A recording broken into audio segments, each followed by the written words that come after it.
jalan untuk kedatangan Yesus ini dirintis, didahului, diluruskan dulu pertobatannya oleh Yohanes, ya kan?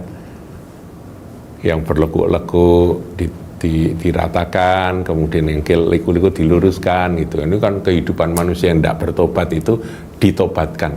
Ayo bertobat karena Tuhan akan datang. Tuhan di sini adalah Yod-Heh-Woheh, Yesus akan datang. Jadi saudaraku, kalau ngomong Allah Tritunggal bahwa Yesus itu apakah sama dengan Yahweh? Ya Yesus itu ya Yahweh itu. Shalom Bapak Ibu saudari terkasih, sidang jemaat yang diberkati Tuhan. Saudaraku, kita akan mempelajari nubuatan yang tertulis di dalam Yesaya pasal 40 dan digenapi dengan munculnya Yohanes Pembaptis di Perjanjian Baru, ya, di awal Perjanjian Baru. Nah, kita akan lihat dan kita akan tangkap akan pesan apa yang tertulis di dalam ayat-ayat tersebut. Kita lihat Yesaya 40 ayat 1. Judul perikopnya berita kelepasan. Ini tentang munculnya atau tampilnya Mesias. Hiburkanlah umatku, demikianlah firman Allahmu. Tenangkanlah hati Yerusalem dan serukanlah kepadanya bahwa perhambaannya sudah berakhir, bahwa kesalahannya telah diampuni, sebab ia telah menerima hukuman dari tangan Tuhan 2 kali lipat karena segala dosanya. Jadi setelah hukuman ada pengharapan bahwa umat Tuhan dapat menenangkan hati karena perhambaannya sudah berakhir, kesalahannya sudah diampuni. Itu pengharapan luar biasa. Ini menjadi introduksi dari pesan berikutnya. Nah, pesan berikutnya menarik, saudaraku. Ayat 3. Ada suara yang berseru-seru, persiapkanlah di padang gurun jalan untuk Tuhan. Tuhan di situ Tuhan huruf besar, di dalam bahasa Ibrani-nya adalah Yod-Heh-Woheh. Jadi Yehova atau Yahweh atau Yahweh. Nah, di situ ini menunjuk kepada Tuhan, ya, Tuhan dalam arti Yahweh. Luruskanlah di padang belantara jalan raya bagi Allah kita. Ya, kalau ketemu kata Allah itu Elohim, saudara. Nah, persiapkanlah di padang gurun jalan untuk Tuhan. Berarti Tuhan akan jalan, betul saudara? Persiapkanlah di padang gurun jalan untuk Tuhan, untuk Yahweh, untuk Yehova. Luruskanlah di padang belantara jalan raya bagi Allah kita, Elohim kita. Setiap lembah harus ditutup, setiap gunung dan bukit diratakan, tanah yang berbukit-bukit harus menjadi tanah yang rata, tanah yang berlekuk-lekuk menjadi dataran.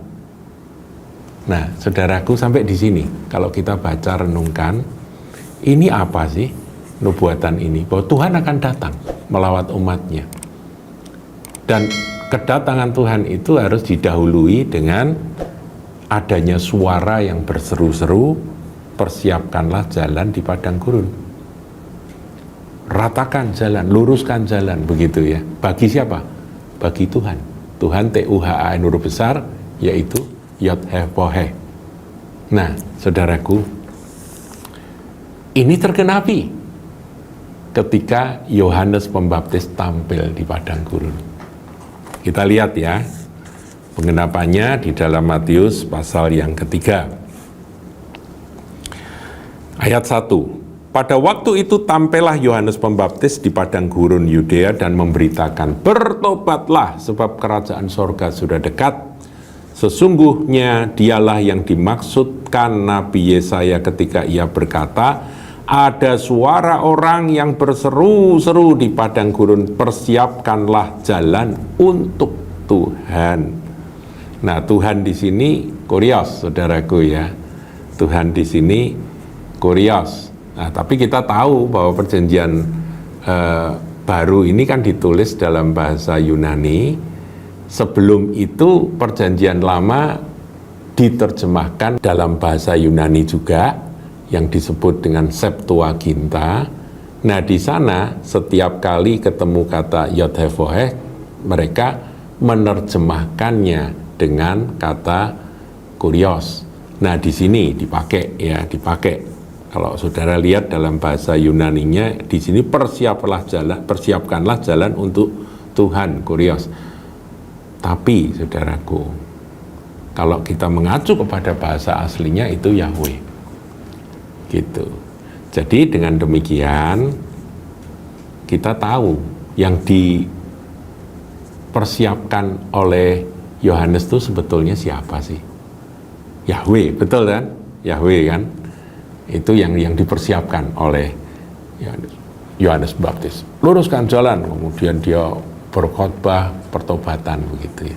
Setelah Yohanes tampil siapa? Yesus. Berarti Yesus itu siapa, saudaraku? Yesus kan jalan untuk kedatangan Yesus ini dirintis, didahului, diluruskan dulu pertobatannya oleh Yohanes, ya kan?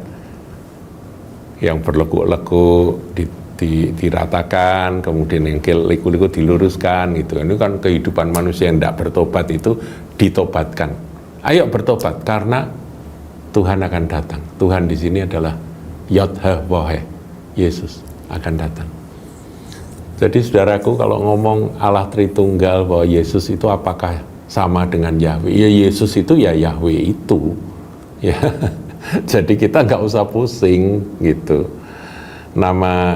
Namanya Yesus. Ya.